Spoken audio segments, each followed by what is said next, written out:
네, 질의하도록 하겠습니다. 지금 PPT 좀 띄워봐 주시죠. 문재인 정부 출범 이제 며칠 후면은 6개월입니다. 6개월 동안 과연 국민들의 머릿속에 국민들께 무엇으로 각인이 되었나 보니까 한 3가지 정도인 것 같습니다. 아메리카노, 반려견과 산책, 그리고 치맥입니다.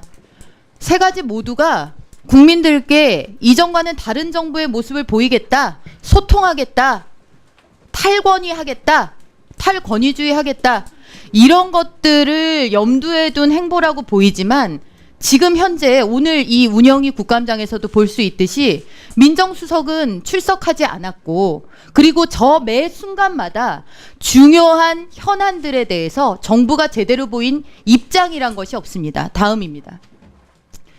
정말 국민들이 궁금해하는 것은 앞장에서 본 것과 같은 보여주기식 쇼가 아닙니다.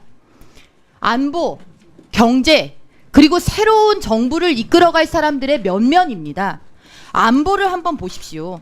출범 4일 만에 북한 미사일 도발이 있었고 핵실험도 한 차례 더 했습니다. 미사일 발사 횟수는 10회입니다.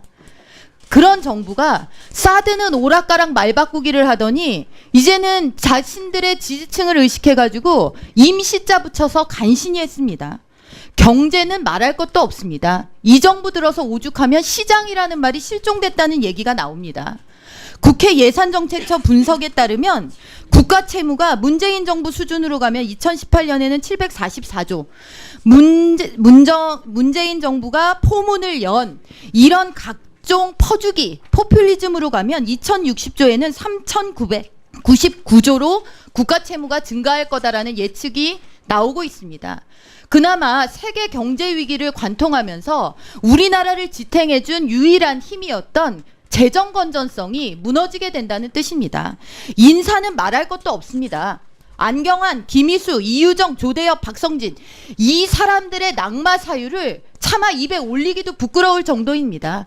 자체 세운 기준은 물론이고 비상식적인 범죄 혐의에다가 말로 다 할 수가 없습니다.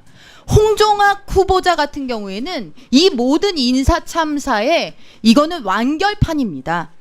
지금 이런 상황들입니다. 이런데 이 정부의 모습은 도대체 무엇을 보여주고자 하는 것인지 알 수가 없습니다. 청와대 내부는 더 심각합니다. 다음입니다. 주사파 전대협이 장악한 청와대, 과연 그 청와대의 면면과 실력 닿습니다. 임종석 비서실장님을 비롯해서 신동호, 백원우, 유행열, 한병도, 이런 분들이 생각이 바뀌어서 간혹 한두 분 들어갈 수 있다고 칩시다. 그렇게 할 수도 있다고 많이 양보해서 그럴 수 있다고 쳐도 청와대 구성이 전반적으로 저렇게 한 축으로 다 기울어져 있으면서 오늘 이 자리에서 말끝마다 트럼프 방안의 중요성 때문에 이런 말씀을 운운하시는 것이 저는 얼마나 이율배반적인가 싶습니다. 의원님. 전대협의 의원님. 말씀 들으시고 하십시오. 전대협의 전문가, 네, 다 들으신 다음에 하십시오. 전대협의 강령과 회칙을 보면 전대협 강령 전문에는 미국을 반대하고 모든 외세에 부당한 등등 해서 반미, 회칙에는 민족과 민중에 근거한 진보적 민주주의 구현을 밝히고 있습니다. 지금 청와대에 들어가 있는 전대협의 많은 인사들이 이런 사고에서 벗어났다는 어떠한 증거도 없습니다.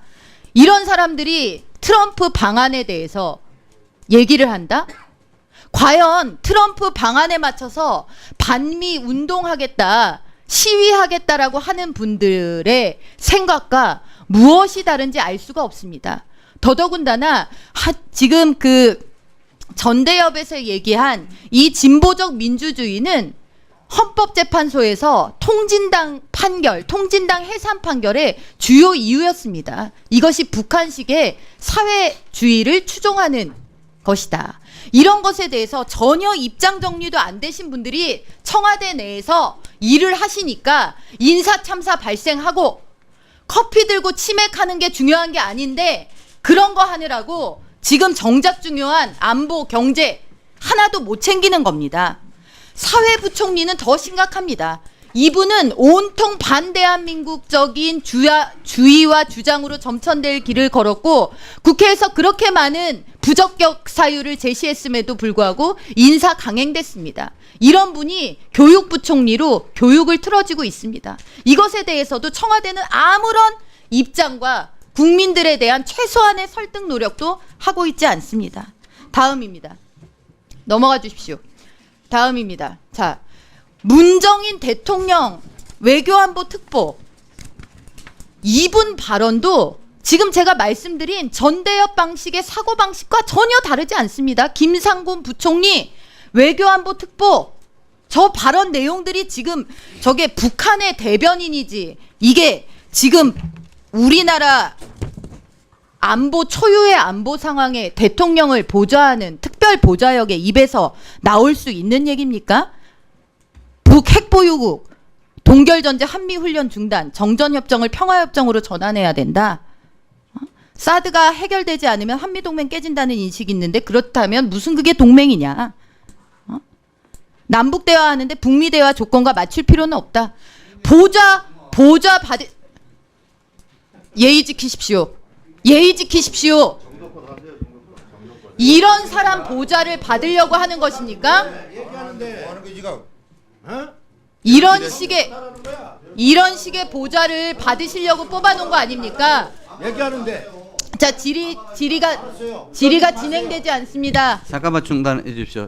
의원님들 질의 자, 중이기 때문에 일단 좀 이렇게 들어주시기 바랍니다. 문제투성이에 청와대에서 정책을 위반하고 그것을 각 부처에 하달을 하면서 하니까 지금 이 정부에 대해서 불신이 싹트는 겁니다. 특히나 이 정부의 대북관과 대미관에 대해서는 전혀 신뢰할 수가 없습니다. 그리고 심지어 정의용 안보실장님, 도대체 문정인 특보의 이런 발언에 송영무 장관은 왜 보내신 겁니까? 답변은 네? 자, 답변해 보십시오. 저 실장님부터 답변해 주세요. 저부터 답변 드릴까요? 아니, 비서실장님부터.